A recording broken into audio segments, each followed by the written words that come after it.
Mm, mm. Hello. Slots. Hi. Hi, Hello. how are you? You see, Hi. wow, Fine. We're nice here. and early today. Okay, good. Good to see you. Good to see all Hi, of Shalom Shahudis. Hi, how are you? Nice to see you.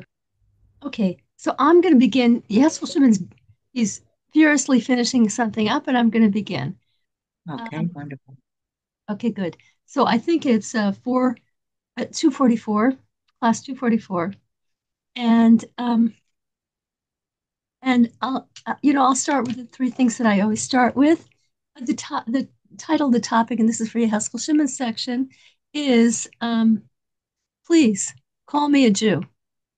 So yeah, it's going to be. I think it's going to has a lot to do with Mordechai in the Purim story. You know, he's as Haskell Shimon will tell you, he's the first person that the term Yehudi was applied to, the term Jew, Yehudi in Hebrew. We're Bnei Israel, we're the children of Israel, but he was the first person that was applied to, and we'll find out why. So anyway, to begin my section, I'd like to say the four things I always say. Number one, we're in an extraordinary time, and I say that because the Lubavitcher Rebbe, who never made a mistake in a public prediction, every public prediction he made came true. And this one is no exception. This one is coming true. And he showed us evidence how this one is coming true. We're in an extraordinary time. We are in the unfolding of the redemption. Number two, we have all the tools we need to navigate this time. We have the Torah, which is our guidebook, and we have the mitzvahs, which are our power tools.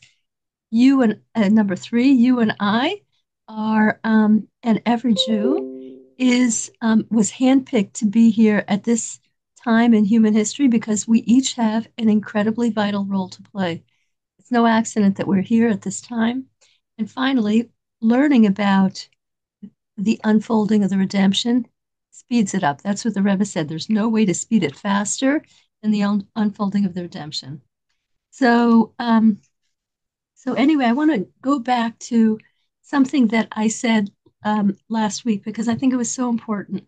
You know, all the news has been so, in addition to a person's own personal troubles, um, the news has been so the news in Israel is what I'm really referring to. Maybe there's other people find other news very distressing, but I'm talking about the news in Israel. Is like it's been heart wrenching for weeks, heart wrenching for more than a year, right? Since October 7th. Yeah, and absolutely heart wrenching. Personally, I was like a shmata, and I know many other women who were just like, especially surrounding the story about the Beavis babies. Now, the world press carried it in such a callous way. They didn't mention any of the truth. They didn't mention any of the facts. They buy whatever Hamas says, and it's reported as natural. It's reported as news. It's been like that from the beginning, except for October 7th, when there was some honest reporting. The rest of it has been whatever Hamas says is reported, not Hamas said. It's just reported. So anyway, this too. Did they show that that they paraded the babies' bodies as victory things before they released them? Did they show the whole celebration? I doubt it.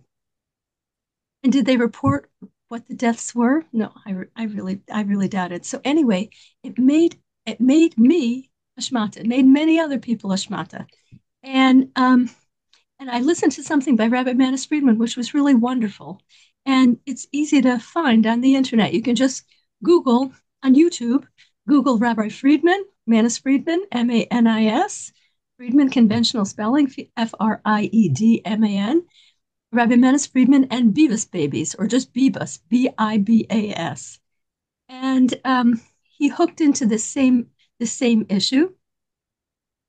And he said that to the extent that we feel so horrible about about about the deaths in Israel, that is a measure of why do we feel terrible? We feel terrible because of the circumstances and because of the death.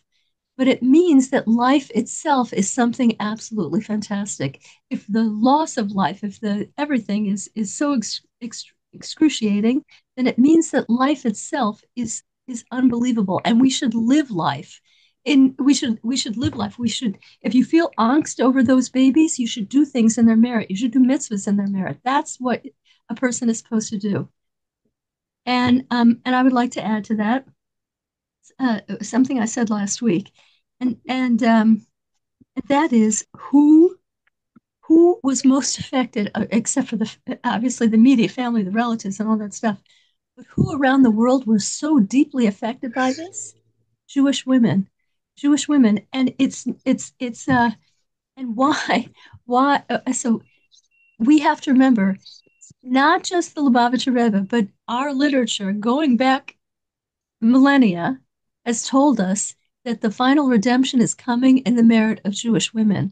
So it's no accident that such a thing happened, and it weakens Jewish women. You know, I have to tell you, all our enemies are very, very wise, and they're very, very up on Jewish history. Every single major Jewish enemy has been totally conversant in Jewish history, Jewish goals, Jewish everything.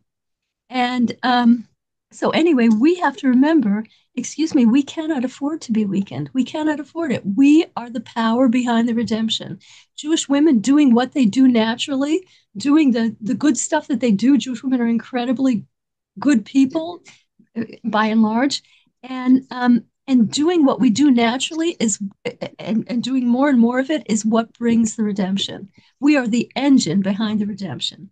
So we cannot afford to be weakened.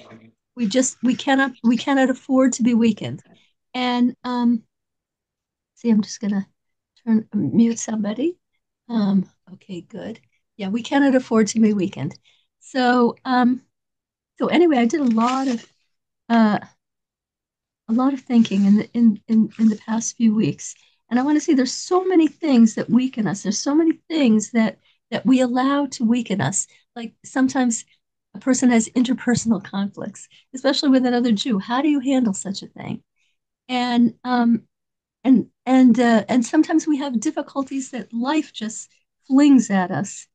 Um, so um, a thing that is so helpful to remember is it's amazing. It's the very first principle of Jewish belief. The very first principle of Jewish belief, codified by Rambam, um, Maimonides, is that a Jew must know that every single thing that happens in this world, everything that happens to them, is authored simply by God. It could go through another Jew, it could go through a non-Jew, it could go through any other medium because Hashem chooses that it goes through that medium. But everything is authored simply by Hashem. And if it's authored by Hashem, then it's good. It might be on a scale that we cannot fathom.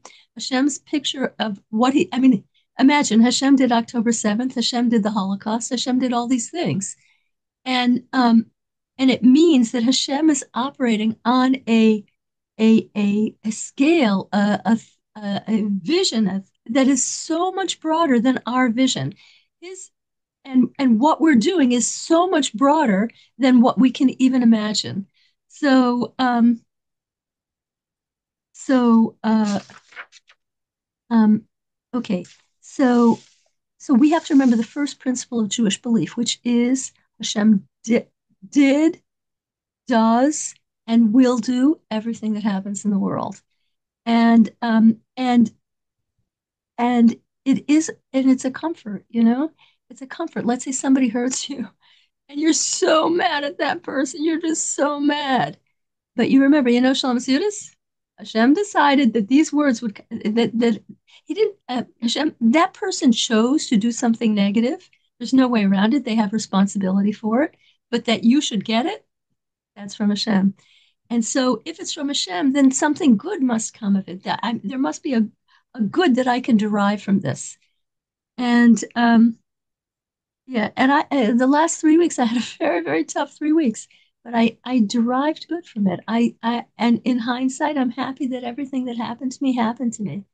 So, okay, good. So the basic message is don't let anything that happens weaken you. We have to be more of a warrior for Hashem and for the Jewish people and for the redemption. So I'm going to say I don't have it to play today, but for next week, God willing, I'm going to ask Yaskol Shimon to put it up so I can just open it up.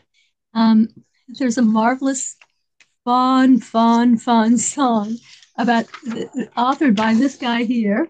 You can see his picture. He is a teacher in Crown Heights, and he was mostly dead in the first wave of Corona. He was really mostly dead.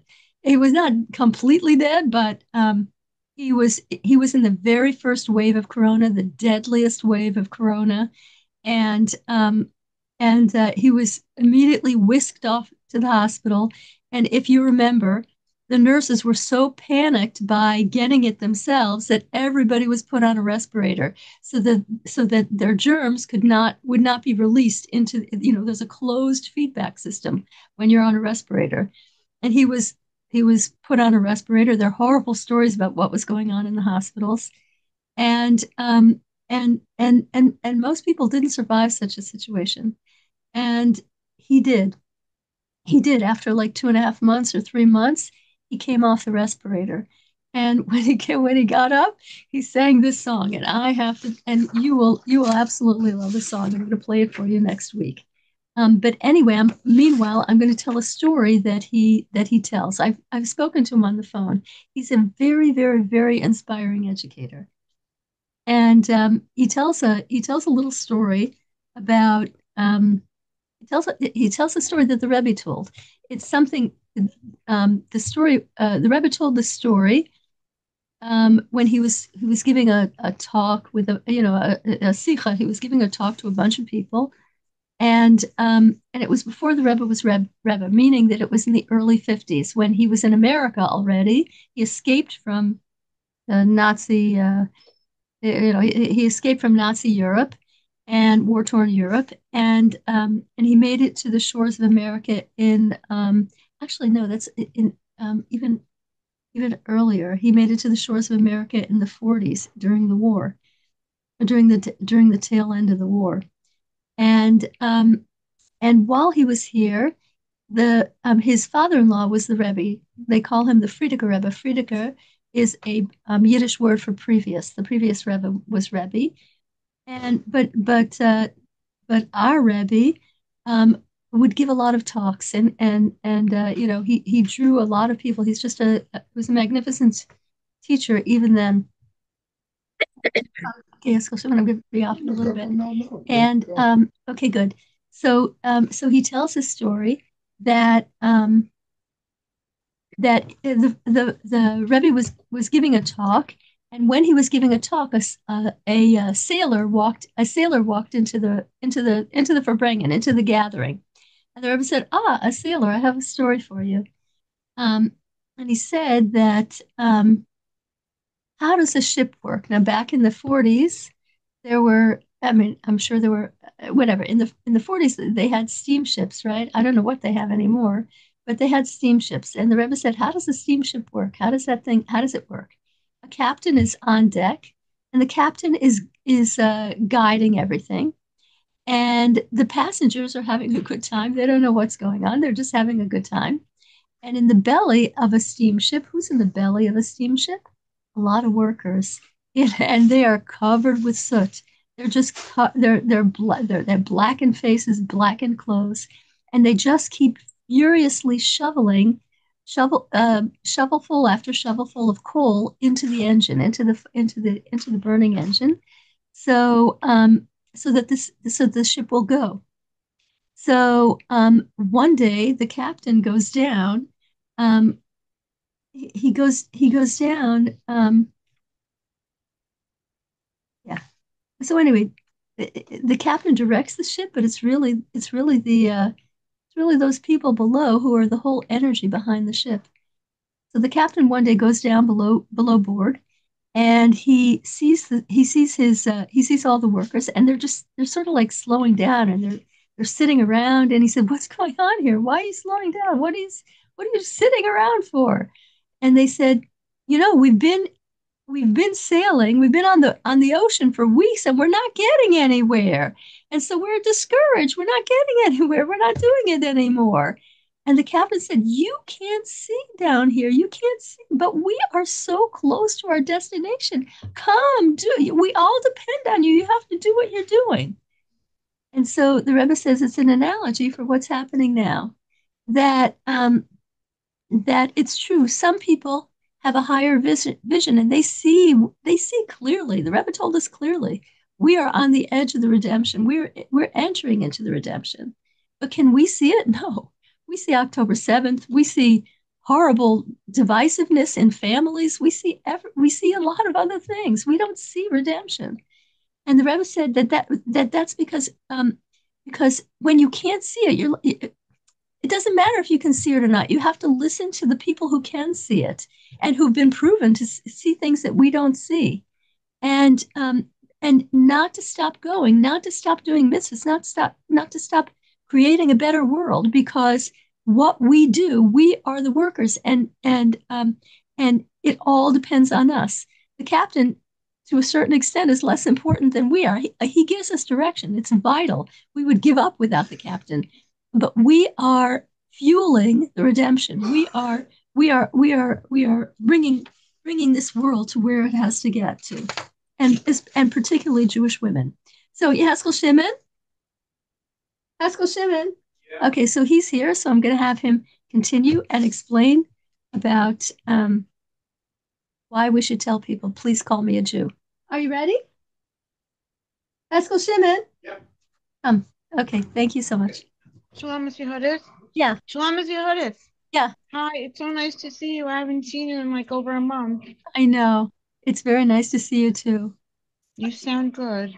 Okay, a little bit better. Baruch Hashem. You're recording? Okay. Yeah. Oh, I didn't record the whole thing. What? You didn't record anything? Yeah, you turn on record. I didn't record anything. No, it's on. It's on. Oh, but it's not. Is the recording on? Yes, it's recording. You did. Fine. Okay, good. Thank you. Okay. Hi there. Hi. Hi. Okay, so we're coming up on Purim, and I thought I would talk a little bit more about Purim, the main themes, and some new ideas that I'd never heard before about the idea of Purim. So it'll be a short talk, though. So it's a very distracting day. I'm trying to think of what I'm doing here. The Rebbe in the Sikha basically points out that at the time of Purim, the Jews, there was never really a time where the Jews seemed to be in control of their situation. They were well-to-do. In the They were beginning, well placed out. They were well. Yeah, they were. Before Hamid rose to at the time of Purim, they were in good situation. They were accepted into the kingdom. Mordecai was an advisor to the king. Lily sat in the king's gate. Esther was the wife of the leader, the ruler of the king, of the most powerful nation in the. Oh, here, let me pin this so that it doesn't switch around. Esther was the most powerful it's the most powerful person in the world. So the most powerful country at that time was Persia, and ruled over almost pretty much the entire known world. And Esther was second in control, and Mordecai was close in power, and Jews were well off to do. And then all of a sudden something happened, and the Jews went into the opposite situation. They were never had been before decreed that every single man, woman, and child of the Jews were going to be wiped out in one single day, and there was nowhere place to hide. I mean, in other times when if the Nazis came, you could at least go somewhere else. You could always go somewhere else. You could always flee. There were other people Jews in other countries who could try and help you. That was always the case. If something is going wrong in Israel, then outside Israel would help. So there was no place to go. There was no place to flee, and there was every single man, woman, and child was going to be destroyed. And and normally what people think about the story was that was that's what that this was only, and then the solution was palace intrigue.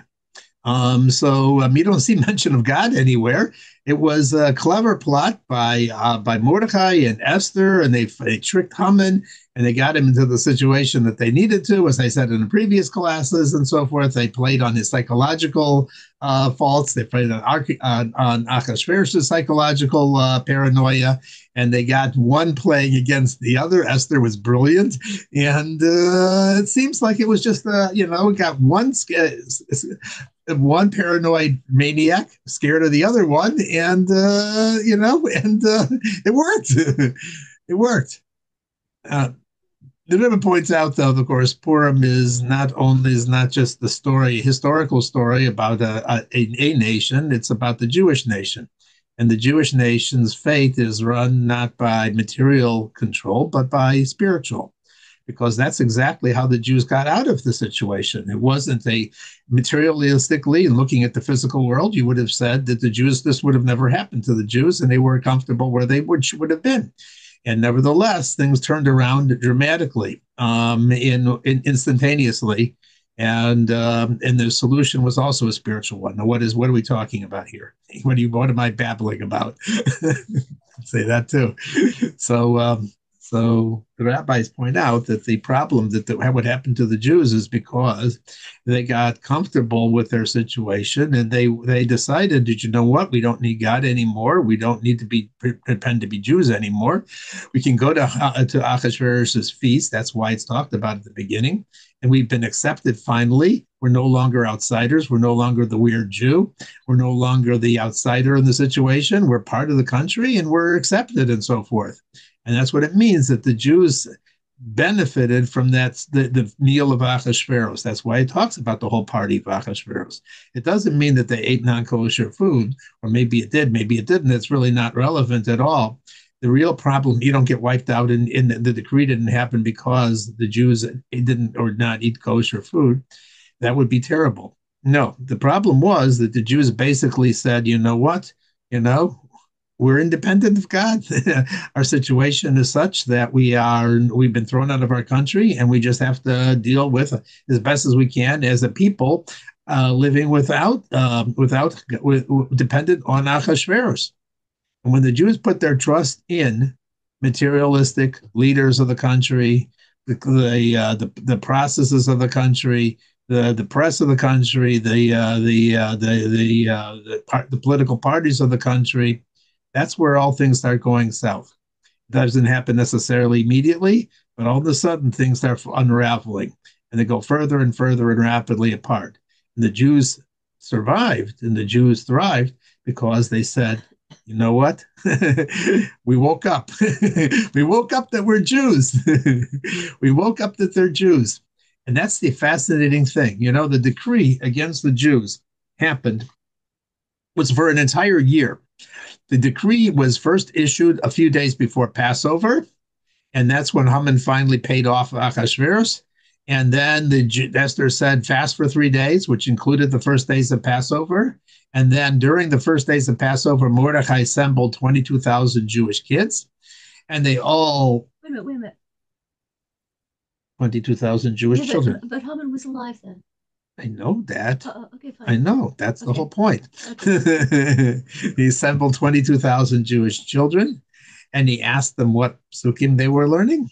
And they all agreed to go in this Torah class. And that actually is the significant point. You see, it wasn't the decree. The decree is written in a unique way. Usually, until this point in time, all through the Jewish Bible, the Tanakh, the Jews are referred to as Hebrews, the people from the other side, the strangers, the Hebrews. That's what they were referred to as. This is the first time they ever called Jews. And that's what it says at the beginning of the Megillah. It says Mordechai was an Ish Yehudi from the tribe of Binyamin. What do you mean Yehudi? We never were called Jews before. Jew means we acknowledge and we accept that there's a God. So the decree, if you don't know it, was only against those Jews. This is what the Alter Rebbe's Chiddush is. Only against those Jews who identified as Jews and said that I'm staying as a Jew. If you wanted to pretend to be not a non-Jew, you would be saved. And the fascinating thing is, for an entire year until the Purim, the following year, 11 months, 12 months later on Purim, that the Jews were under a decree that if you identified yourself and you said, I'm a Jew and I'm proud and I'm going to remain a Jew and I'm going to identify as a Jew, that's when you got into trouble. But if you decided to give up and just say, I'm just Joe, I'm just a human being or something like that, I'm just a member of the Persian Empire, you would be saved. So Mordechai got 22,000 Jewish children together, and he basically asked them, which side are you on? Are you going to identify as Jews? Are you going to be a Jew or are you not going to be a Jew? And they all said, Altira mepacha pitomu mishoat roshoim ki devo uzu eta vitufar dabru dabra velo yakum ki manuel. We don't care what the decree is. We don't care what the threats are. There's a certain level where I'm not going to not identify as a Jew. I was listening to Rabbi Paltiel. I was going to say Rabbi Paltiel it had a nice story. Let me tell it the way I can because I'm already confused enough. Okay, good. He said he used to go out on Mifsoyim. That means going around when he was a bacher with another bacher who was a very serious yeshiva student. And they would ask people, are you Jewish? And if so, they would put on tefillin on them. And most of the times, people would say, leave me alone, or I'm not, I'm not Jewish, or something of that sort. And his friend was sort of an in-the-face kind of guy. And he would, whenever the person would say, I'm not Jewish, when he knew that the guy was Jewish, he would say, oh, good. That means you're not Jewish. And all of a sudden the guy would object because there's a certain point, there's a certain inner level inside a Jew where you cross a line where where it bothers them to be thought of as not as a Jew. They may do this, they may not do this, they may feel not very identified as Jews, but there's a certain thing in a Jew that is somehow connected to his Jewishness. And if you push the button and you tell him bow down to an idol or whatever it is, there's a certain point where they all of a sudden wake up. And that's what happened. The Jewish people woke up and they men, women, and children all together for an entire year. They were, even after Haman was hung, they were still under the threat that if you identify as a Jew, you could be killed. And and finally, after a year, they finally were given permission to defend themselves by Achashverosh. And then after that year, then they were able to have the salvation. So I don't know if you know it, but it was an entire year of self-sacrifice, of identifying that you're a Jew, even though it was a dangerous thing to do. And nevertheless, the Jews remained proud. That is the miracle of Purim, that we decided to be Jews, to identify as Jews, not to hide our identity as Jews, and to be able to be strong as Jews. And that changed the entire situation. That's what turned over everything. That's what caused the miracle on the spiritual level. In other words, you could say that the Jews, that it says, one of the themes of that we said last week, the themes of Purim is that the king fell asleep that night. Why did the king fall asleep? When it says the king, it also means God. How can God fall asleep? When the Jews are asleep. All of a sudden, when the Jews wake up, God wakes up. The Jews are waking up right now. The Jews are realizing, you know what? That you can't depend on the UN. You can't depend on the nations of the world. You can't depend on anything else other than, that we're Jews. And we're proud as being Jews. All of a sudden, the world starts waking up also and starts saying, I always knew you were Jewish. And I always knew, and I can be proud of that. When you try and pretend that we're just another nation, that's where we get into trouble.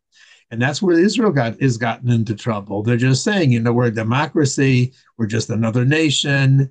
And then they say, well, then you can go somewhere else too. You don't have to be on that one particular land. Why are you taking away land from any other? You're a nation, they're a nation. And the answer is no. We didn't make this up. God did.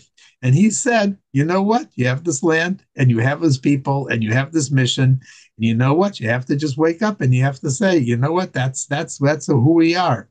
And when the Jew does that, all of a sudden, out of the woodwork, the strangest people all of a sudden start saying, yeah, that's the way to go.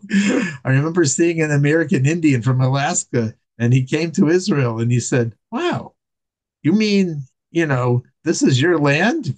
Abraham, Yitzhak, and Yaakov, you've been living here for 3,000 years? He says, you're the native people, just like we are in Alaska. You're the natives here. Why are you giving away your native territory to someone else? It doesn't, you can't do that. And so, yeah, that's we're the natives. We're the natives of the land of Israel. We're the natives of that area. And when we say, you know what, it's not, we stand up and we say it honestly, and we don't try and purificate everything by some sort of, political culture status thing, then all of a sudden the world starts to accept us. So the lesson of Purim is relevant today more than it always was, the holiday that's most connected to our modern times because it was the last holiday in the Tanakh. But it is especially the holiday connected to our modern times because we see it playing out right now. Jews everywhere. And all of a sudden, when you stand up, did you hear the story? Yeah. There was a professor at one of these universities. He was an atheist, Jewish atheist, he said. But somehow this October 7th thing, just drove him crazy and all the protests on his campus. And he went in the face of, hundreds of people against them, and stood up and called them what they are. Anyway, when he got back to class, there was a non-Jewish girl there. She gave him a bouquet of roses, and he said, "Why are you doing this?" And she said, "I know because I finally saw what the chosen people mean, and I want to give you this bouquet of roses because I see you really are the chosen people." And he says, "I don't believe that. I'm an atheist." And she says, "That's great. It's fine. But I do. But I don't care what you don't believe. That's what it is." You saw it. I don't know if you saw it, but on last Saturday night there was a Havdalah ceremony in New York City for something called Sea Teens, Chabad Teens, and there were 7,000 Jewish teens in Times Square, all screaming Shema Yisrael, Hashem Elokeinu, Hashem Echad. It was all on the videos and everything else. Jewish children are waking up. They're feeling their pride. These are not religious Jews. These were boys and girls, teenagers. That's the whole program, and so forth. They came from they were 4,000 of them from all over the world in Crown Heights for the whole Shabbaton, and then there was a bunch of them that came just from the subway for Saturday night. I heard that they rented entire subway trains in order to be able to give everybody. Wow. So it was just an amazing, amazing event. Go search it up. C-Teens. They had this program, and it's just amazing to watch the Jewish people wake up, and and even people who that were in the tunnels who said, "I never said a prayer before in my life, and I was saying Shema every single day when I was in the tunnels." It's just amazing what's happening among the Jewish people. So the Jewish people are waking up. When the Jewish people wake up from their slumber, God also wakes up, and then we start seeing miracles, and we should all see miracles because now we are in the month of Adar, and it is a month of miracles. It is a month of transformation. It is a month of tremendous change. And all we have to do is have an open heart and be able to respond to that, to be able to respond to the Jewishness inside ourselves. And then we see it also then in our personal lives, which is where we really want to see it. We don't want to just see it on the world stage. We want to see it in terms of healing and of health and of good things and of change and overcoming obstacles. And we want to see that all. And that is the month of Adar. Every month is a happy month. But you know what? There are special months that are, that you're supposed to be happy all month. But on Adar, we can be extra happy because there are going to be things that are not within our plan that are going to happen in this month. And with that, I will. Amen. And thank you very much. Thank you. Thank you. I haven't been here for so long. I was so busy at work I couldn't come on. Okay, I think I'll pause the recording then. Or just turn off the recording. Yeah, let me turn it off.